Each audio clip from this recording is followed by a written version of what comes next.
My Cutco knife. Say it again. My Cutco knife, just given to me by the knife guy himself, Eric Gilman. Look at that. Ooh, ooh, ooh.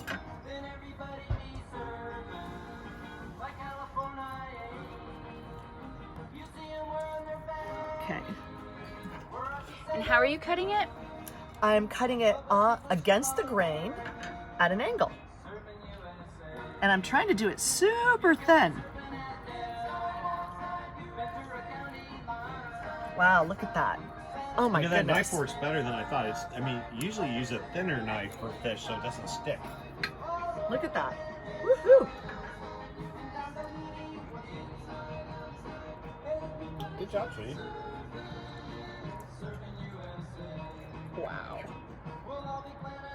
I love this cutting board.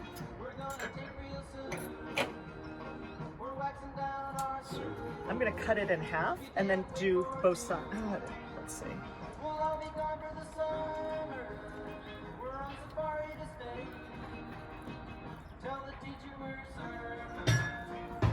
Ah.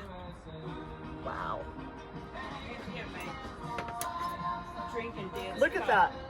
Isn't that crazy? Oh, that's pretty.